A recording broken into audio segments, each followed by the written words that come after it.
I invite the Honorable President of the Islamic Republic of Pakistan, Mr. Asif Ali Zardari, to address under Clause 3 of Article 56 of the Constitution of the Islamic Republic of Pakistan to both the Houses of Parliament assembled together.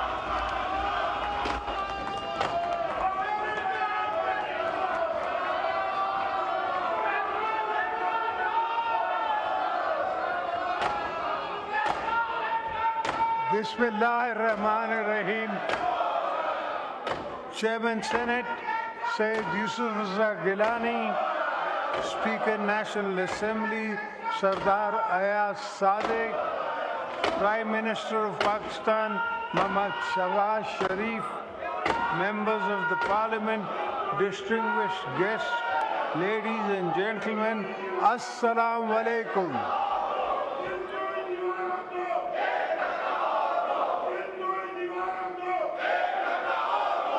It is my singular privilege as your civilian president to address for the 8th time the August House at the beginning of another parliamentary year. This moment marks not only the continuation of our democratic journey, but also provides us with an opportunity to review our progress and reaffirm our commitment to building a better future for Pakistan.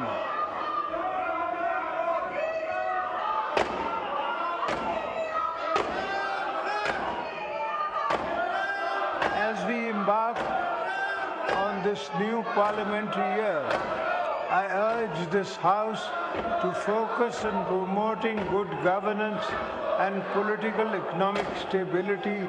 Our people have pinned our hopes on Parliament, and we must rise to the expectations. It is my first duty to remind you, we need to work harder to strengthen our democratic system, restore public confidence in the rule of law, and put Pakistan on the road to prosperity.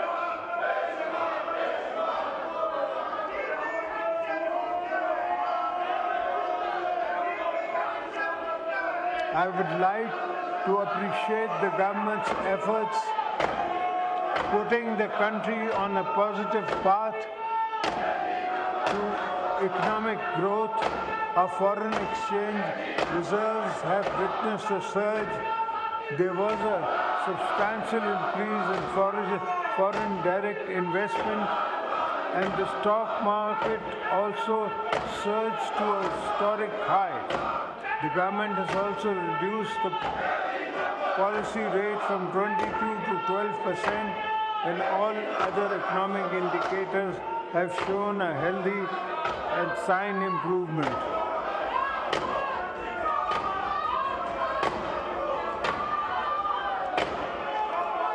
Honorable members, you are aware the population dynamics of our country have changed. A combination of factors present challenging. We must address the high rate of our population growth along with strategic drift in our administrative machinery has increased governance issues manifold. It is my considered opinion that this House should take this responsibility seriously and play its role in rail and reset our governance and service delivery outcomes.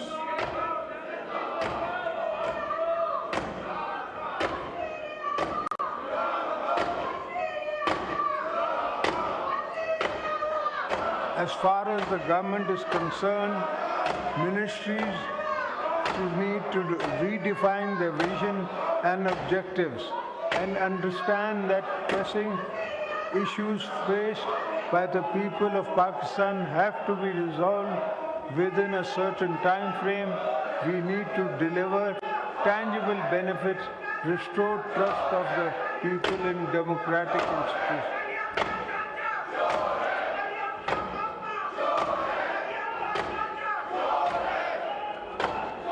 Democracy needs and give and take. And what better place to work of collective goals than this Parliament? As elected representatives, your function is role models for the nation. As you go about your parliamentary business, think beyond narrow goals. Think of the unity and consensus our country so desperately needs.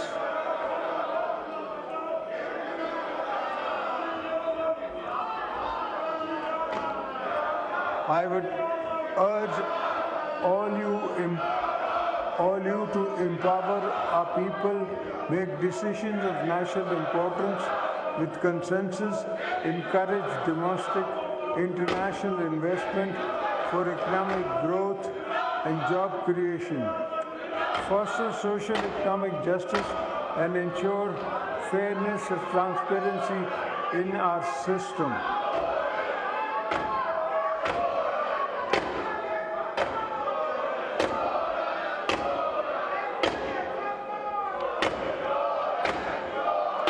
Chairman Senate, Mr. Speaker, for our country to prosper, it must build equitable.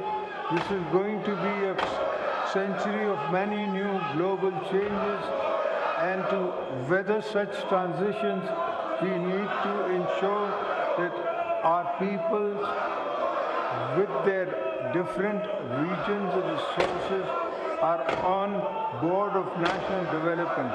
It is my firm belief that a strong Pakistan is one where fruits of progress and development are equally shared by all its provinces and citizens.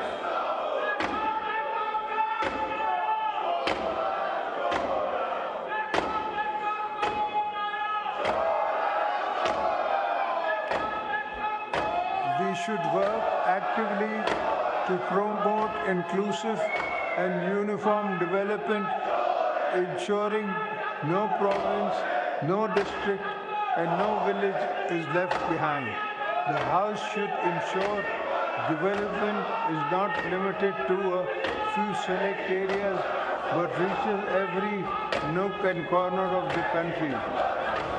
The ignored and neglected areas demand urgent attention from the federal government.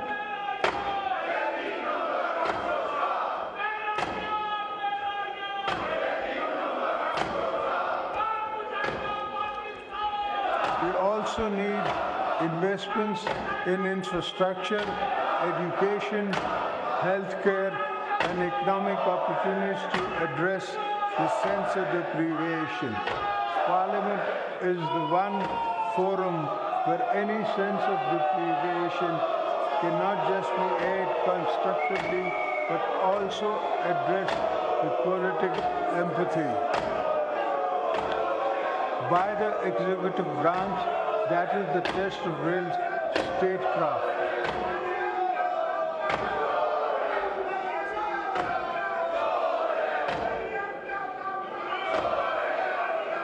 In this regard, improving our taxation system is essential to moving forward as a country.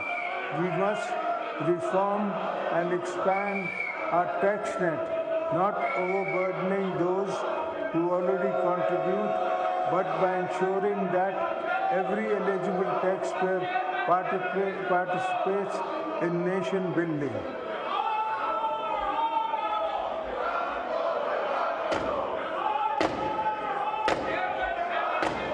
Pakistan should also diversify its exports, focusing on value-added goods and services to expand new markets and build a competitive export-oriented economy. We need to make our IT industry a key driver of economic growth. We should focus on building digital and information highways, investing in IT parks, enhancing internet accessibility and speed, and supporting the growth of our technology-driven economy.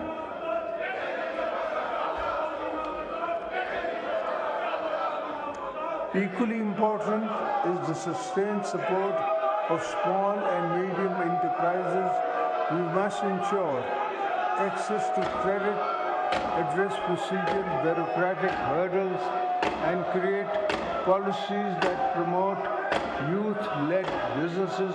Our young people should be encouraged to enter businesses good through SMEs-focused programs, skill development initiatives, and accessible loan schemes.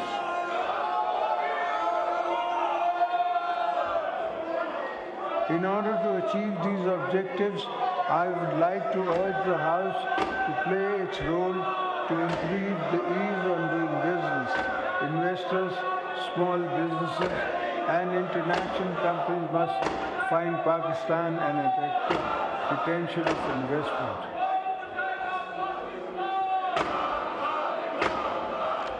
Honorable members, today the common man, the laborers, and the salaried class are facing serious economic hardships. Our citizens are burdened by inflation, high prices of essential items, and rising energy costs. As we approach the next budget, I urge this Parliament and the government to provide real relief to the people.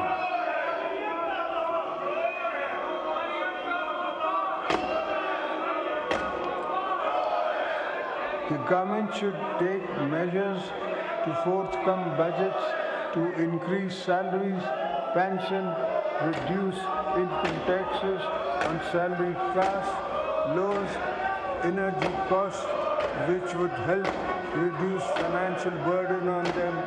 At the same time, we should avoid downsizing jobs cuts.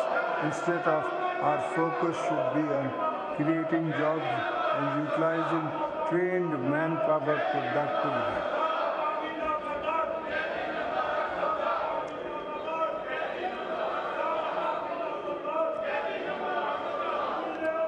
Ladies and gentlemen, women constitute almost 50% of the country's population, but they are underrepresented in every aspect of life. It is essential to empower them for enhancing their representation in various sectors.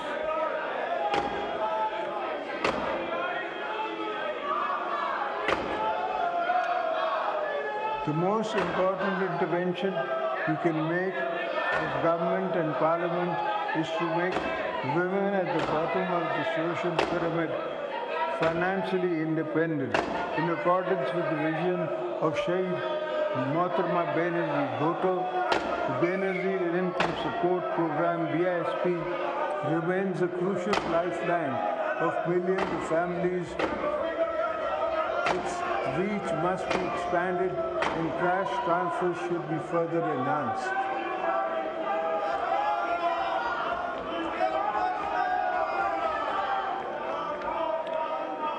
Young people make up a huge proportion of our current demographics.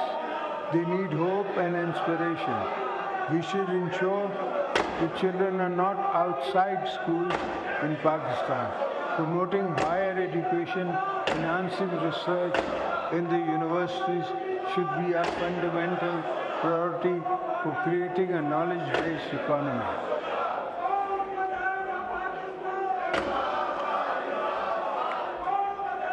I urge the federal and provincial governments to increase allocation for education sector in the upcoming budget on micro level and to also provide more opportunities through scholarships and financial assistance programs.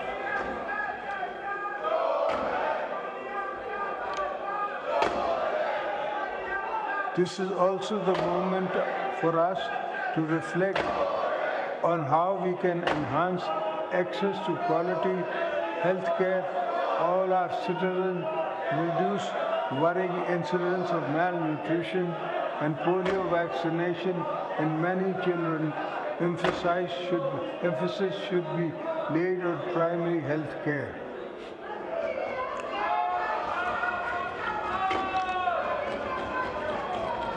Respectable parliamentarians, I believe that domestic and regional conservative is a fundamental to prosperous Pakistan.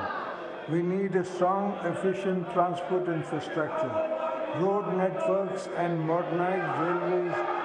Gilgit-Baltistan and Balochistan require a special attention in terms of connectivity and development, as these regions are Pakistan's strategic frontier. They are vital to our national economy. This will not only lower poverty, but also stimulate the economy with the new job skills and markets.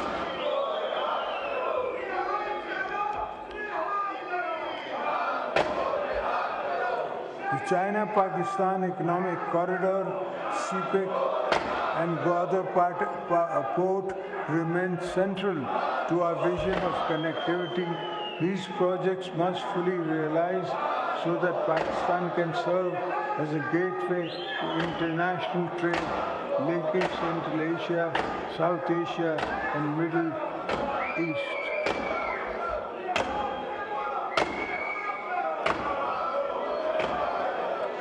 At this point, I would like to take this opportunity to urge the federal and provincial governments to strengthen agriculture sector, ensure sustainable water management, bring coordination and agencies to the urgent task of managing the growing threats of climate change.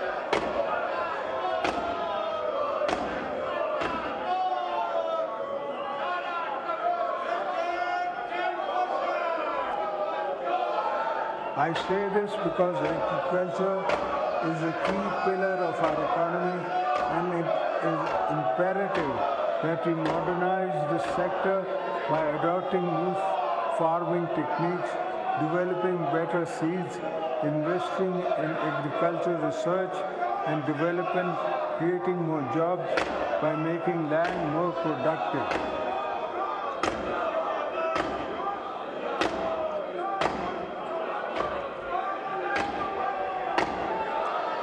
In order to improve our productivity, increase livestock yield, and expand food exports, our farmers must be equipped with modern tools.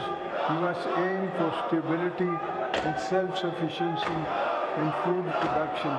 We need to focus on greater water availability and its efficient use. We must work towards innovative solutions such as bringing water from Tajikistan to Balochistan, upgrading irrigation systems, and utilizing new technologies to conserve and distribute water.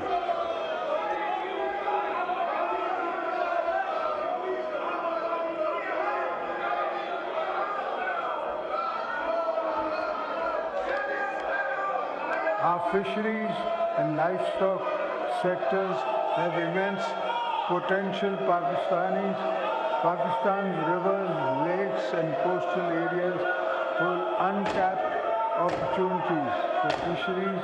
Commercial cattle farming can open new avenues for employment and export. I urge the government to play its role in providing incentives, training, and support to our youth to make this industry a vital part our economic future. I would like to urge the government to seek greater cooperation and exchange with China in this regard.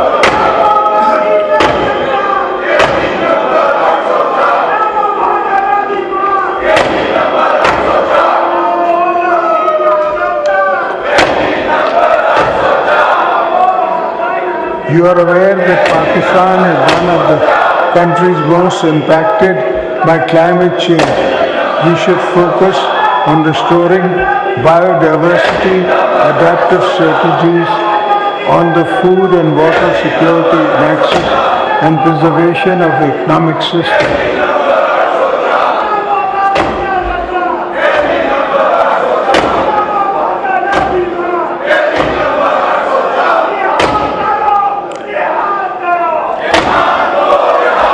We must invest in the promotion of renewable renewable energy, electric vehicles. We must also focus on recharging our wetlands and rivers so that they emerge pollution-free, and because once again, the lifeline for livelihood and rich marine ecosystem. The mangroves of Sindh stand as a shining example of what can be achieved through conservative efforts.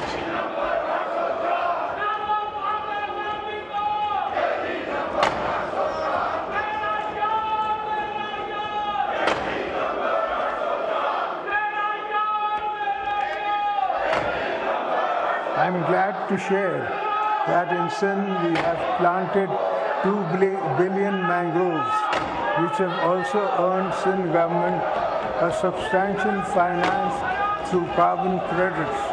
We should replicate this model protectively and benefit it from the international carbon credit market.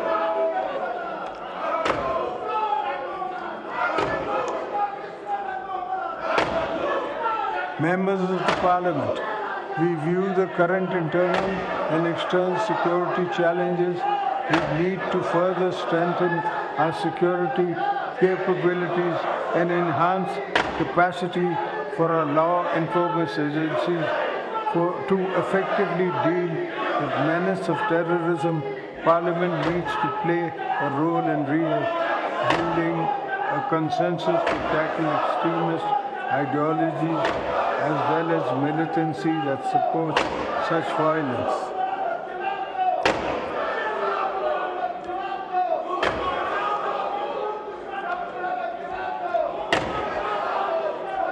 We are all aware of the external support and funding the terrorists are getting today, causing human and financial losses to the nation.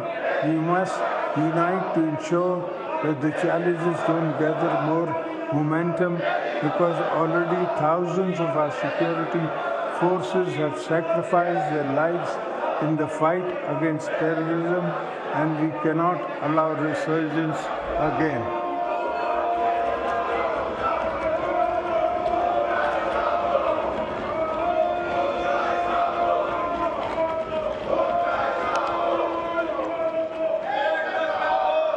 I want to assure you that we are committed to eradication of the menace with the support of the nation and the brave armed forces. Successful intelligence-based operations have led to dismantling of terrorist networks to destabilize our nation.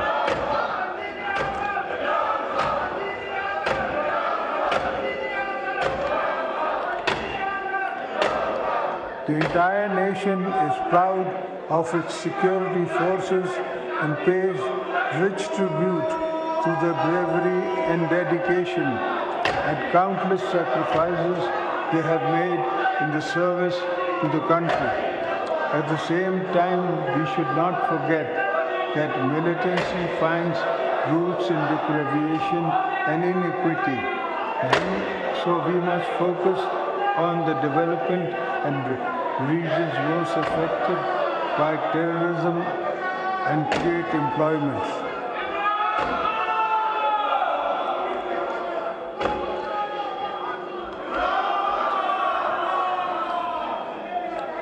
Outside our borders, the world is in a different stages of transition.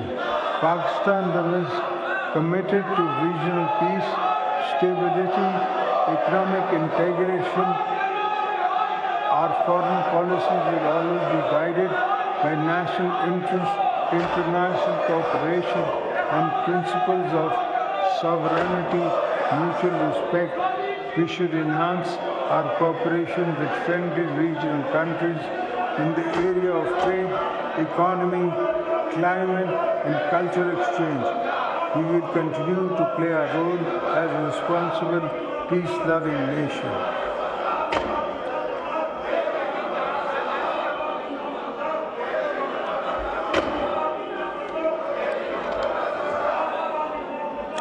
Our time-tested relationship with China remains a cornerstone to our diplomacy. We will continue to further strengthen economic and strategic ties with Beijing. We will further cement our all-weather strategic cooperation partnership with China and continue to support the One China policy.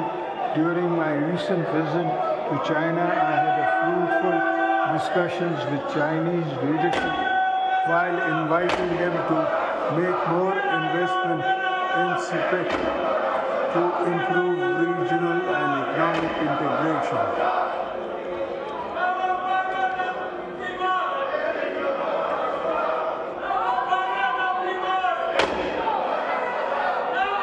Through our recent engagements with the Chinese leadership, both nations have reaffirmed commitments to further strengthen economic cooperation. The benefit of CPEC will reach every corner of Pakistan through different projects.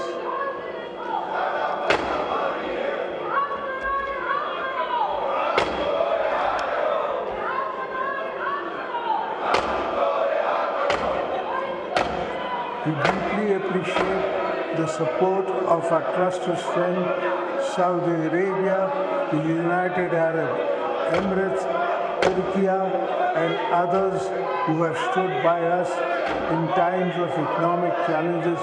We are committed to further strengthening our long-standing historic, cultural, and economic ties with the friendly nations of the Gulf and Central Asia, as well as the European Union, the United Kingdom, and the United States of America.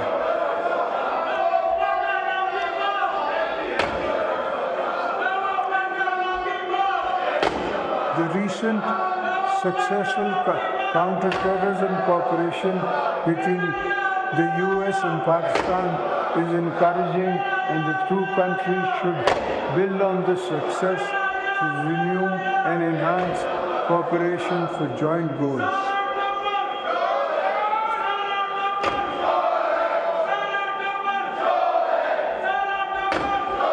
Honorable members, the plight of two of our brothers and sisters in Indian illegal occupied Jammu and Kashmir remains of great concern for the entire nation. The people of Kashmir have been suffering for decades under unjust oppression and brutal human rights violations. By the success of Indian regimes, Pakistan will always stand by them in the struggle of self-determination.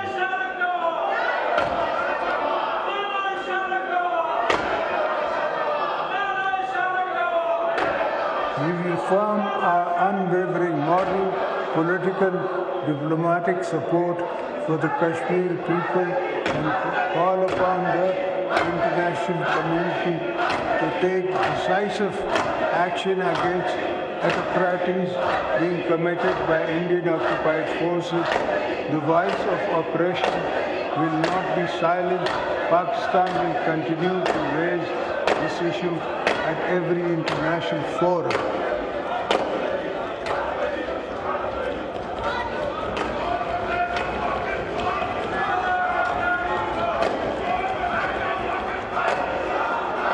The Syrian devastation in Palestine demands urgent attention of the world.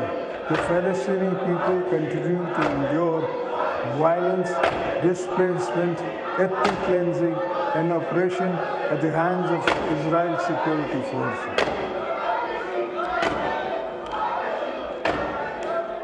Pakistan is actively committed to Palestine cause and is consistent in the calling of a just and lasting solution based on international law and aspirations of the Palestinian people.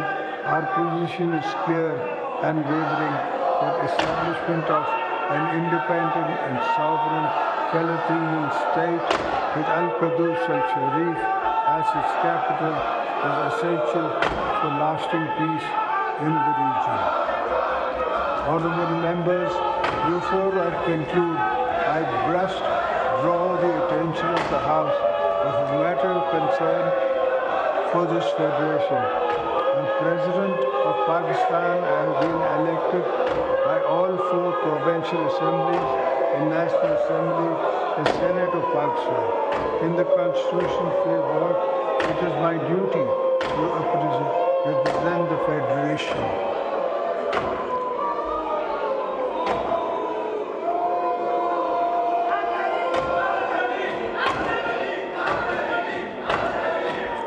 The most challenging circumstances when my wife Shehbaz was assassinated, I was the one who chanted Pakistan Kape for me. Pakistan always comes first.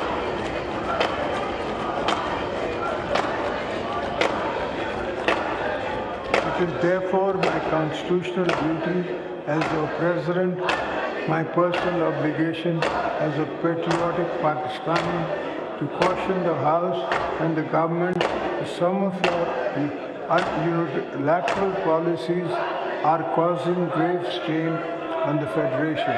In particular, the government's unilateral decision to carve out some canals from the Indus River system despite strong opposition from federating units.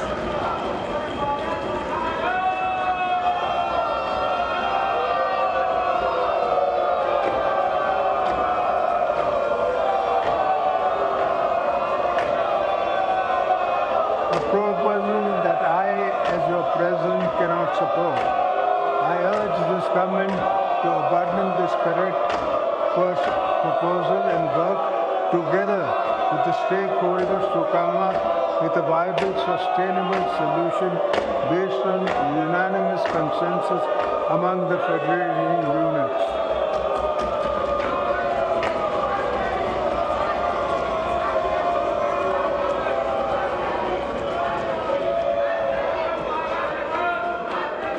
In the end, I would like to again invite the attention of the House to fulfill the responsibilities entrusted to this Parliament and play its role in the nation building, strengthening institutions and improving governance.